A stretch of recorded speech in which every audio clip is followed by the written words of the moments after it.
Welcome to Navigating Change, the podcast from Tybal Inc. I'm Pete Wright, and blessedly I'm here again with Gail Gregory. Gail.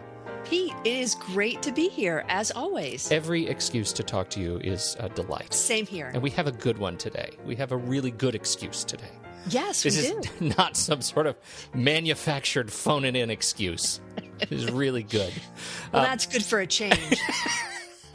Before we dig into our great excuse, talking about small initiatives to set the course for significant change, make sure you head over to tybalink.com to learn more about this show.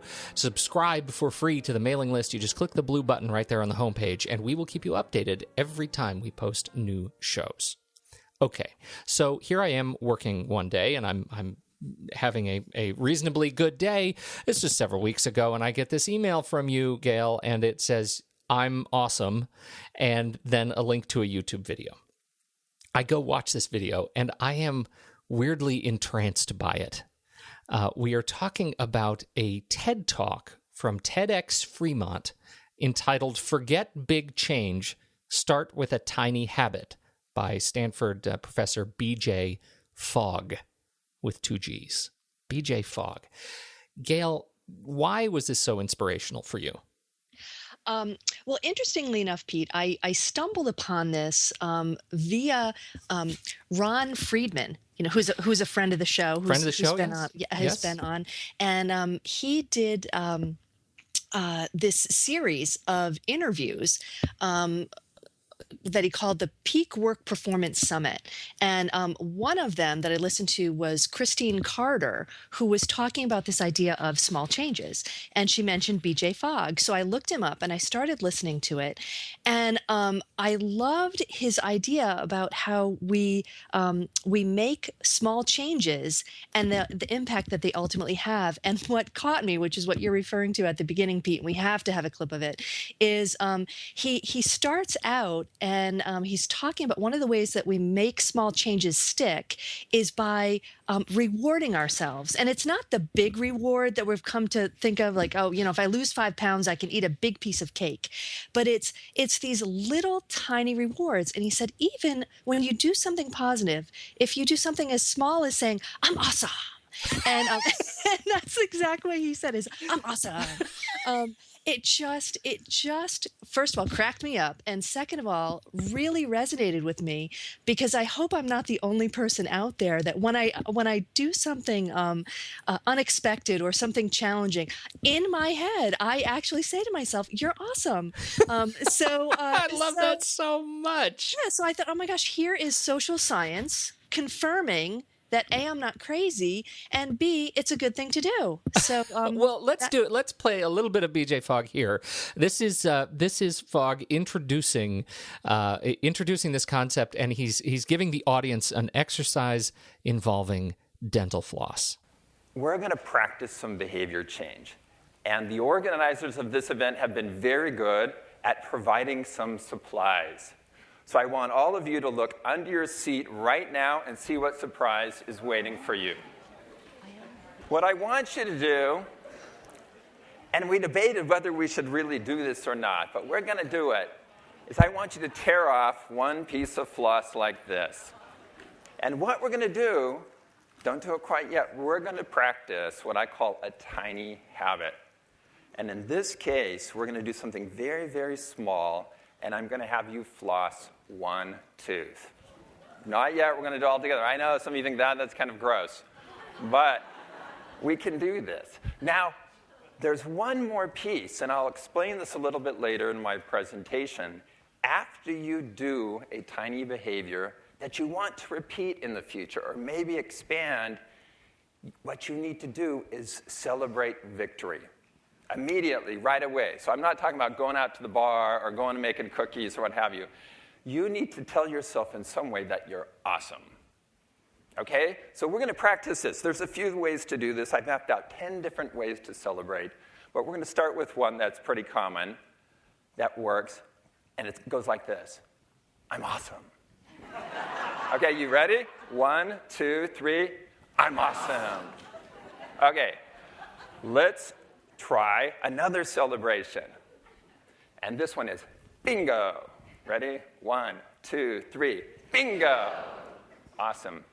Now, I'm awesome.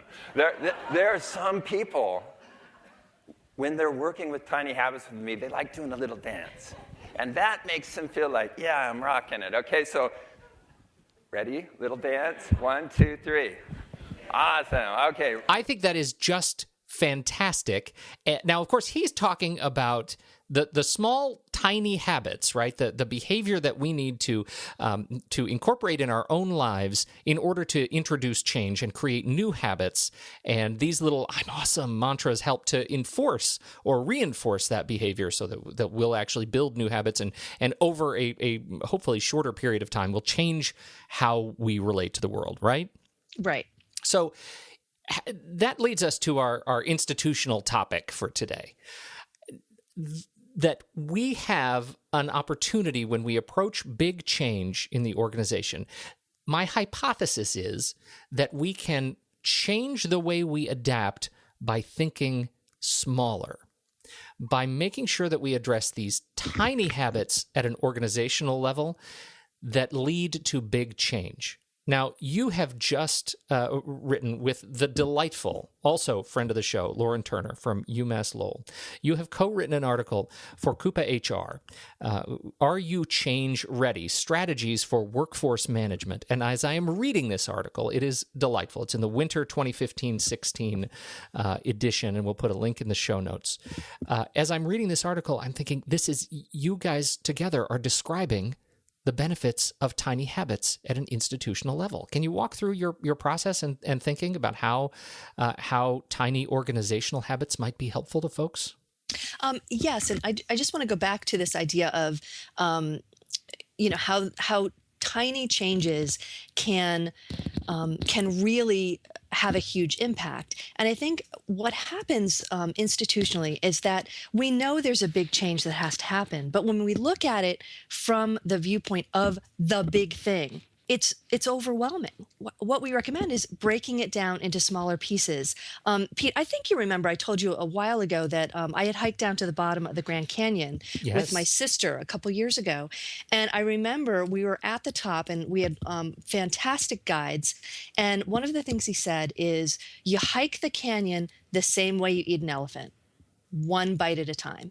And there are so many times that when we're starting a change project, I hear that guide's voice in my head. We've got to take it one bite at a time. And so at UMass Lowell, they were looking at making some changes to their organizational structure in anticipation of potential retirements, making sure that they were aligned with the strategic plan. All really, really big things. And leadership was passionately behind these changes and were really, the change agents. But when we were brought in, we were there to help. Okay, how do we break this down? How do we make this big change into smaller pieces? And so we broke it down into three main parts. There was the organizational kind of chart, if you will, work. There was the work of the individuals, kind of a time study that we did. And then there was the change management component. So when you think of that big change effort, now it's broken down into three smaller pieces. And if I just focus on the time study piece of it, this is where our purpose is to find out what are people currently doing so that management can assess, okay, we know our people are really busy. We know people are going 60, 70, 80 miles an hour, but we need to make sure that what they're doing is aligned with what our priorities are. So step one, what are they doing? So again, that's breaking it down. Step one, what are they doing? Taking it further, it's okay, well, what are people in this one department doing? So let's think of the main categories of work that they're doing. Break those down into smaller categories. So you can see, Pete, it's constantly just breaking it down further and further and further. And ultimately what the folks involved in this project at UMass Lowell did is over the course, they reported their time over the course of a fiscal year in these spreadsheets that we had put together. And then we were able to now kind of the reverse of breaking things down into smaller and smaller pieces. Now it's rolling them further and further up into larger pieces, so that then management was able to look at that, and we were able to have conversations about, okay, what should people continue to be doing? What shouldn't they be doing? What are people doing because perhaps there needs to be more training, there needs to be improved processes, and then it starts coming back up and rolling up into a bigger and bigger decision or change. One of the things I like so much about that as you describe this process is this idea that, over the course of a fiscal year, you're not just thinking in terms of departments or teams on departments, but individuals, right? Of course, in this case, we're tracking individual time and activity, but we are, if we're going to sway change at the organizational level, we have to not just think of change in terms of teams. We need a whole team or a whole department to change the way it is doing something, but the fact that we have these individuals and we need to sway them. It's individual hearts and minds that make up these teams, that make up these departments, that become the passionate leaders for change, and that need to be able to say, I'm awesome, when we figure out a new process that is going to work better, that's going to be more efficient, it's going to help us move forward. But the other side of this is creating these leaders, these sort of financial leaders or HR leaders, department or team leaders that actually become champions for the change that you're working on. Can you talk a little bit about that? You talk specifically about leaders as champions for change in the article, and I wonder if you could reflect a little bit more deeply on what it means to take these leaders in the organization and move them into the role of champion. Well, I think what was really fortunate at the UMass Lowell project was, first of all, senior leadership was very committed to the change and very visible. And very open and willing to engage with all of the members of the team, and that trickled down to her leaders, her direct reports, and so on. I think also what was really, really helpful is one piece. As I said earlier, we broke it down into the three pieces. One piece was the quote unquote change management piece of the project.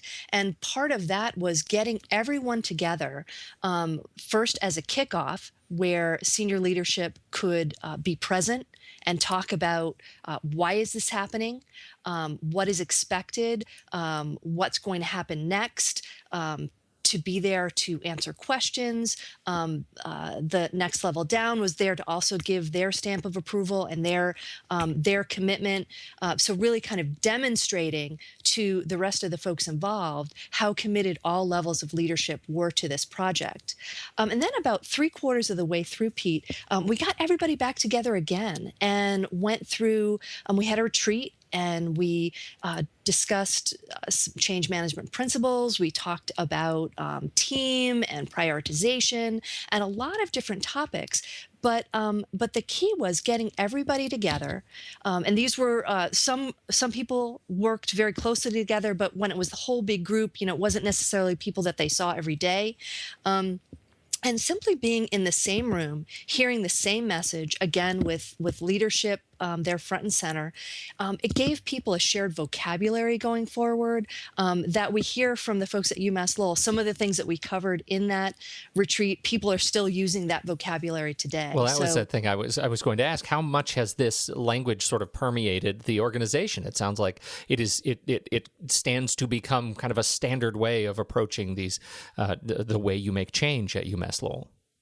Yeah, and that's exactly correct. Where as I said, we've heard from them where people are still using some of that language, and one of the things, and we forget how important, going back again to tiny changes, simply having the opportunity to, we moved the tables where people were sitting right before lunch, so people ended up sitting with different people while they were having their meal, and simply having the opportunity to do that little tiny change can build relationships and break down barriers between people who don't see each other very often, but sometimes have to work with each other, across functions.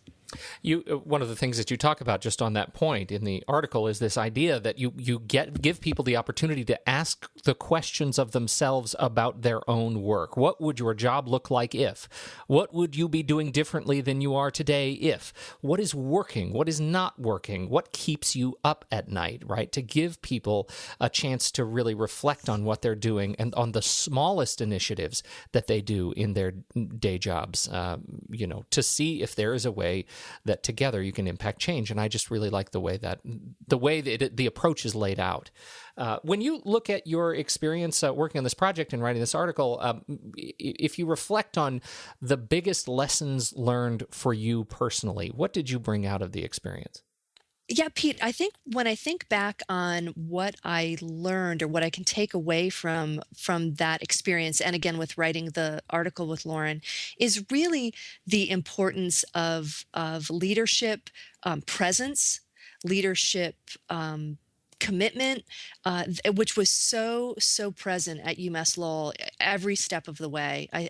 It was just really important, I think, to the success of the project, to the way that people felt about the project, seeing their leaders really bought into it and really willing to answer their questions and again be present.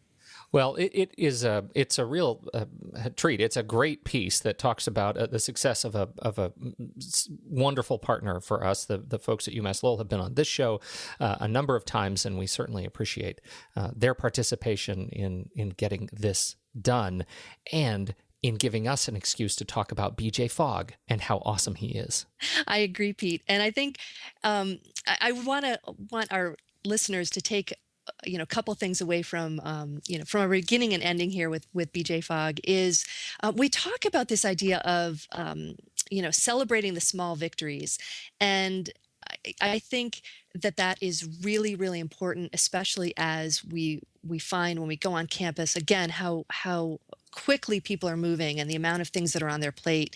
Howard and I were recently at a retreat, and one of the leaders at this event was talking about how when you ski and you go down a trail, taking the time to turn around and look back and see, wow, I did that. I accomplished that. I am, in fact, awesome for having done that. I think that it's really, really important for people to do that, especially in the busy, frenetic pace that we see now. I could not agree more, and I think it is something that institutionally most of us are not very good at. But we can, because tiny changes can lead to big behavior. So give yourself permission to say, I'm awesome. I love it. Can't think of a better way to wrap up than that. Thank you, everybody, for downloading and listening to this show. Thank you, Gail Gregory, for taking the time out to talk to me today. Hey, thank you, Pete. As always, a pleasure. Absolutely. On behalf of Gail Gregory, I'm Pete Wright, and we'll catch you next week right here on Navigating Change, the podcast from Tybal Inc.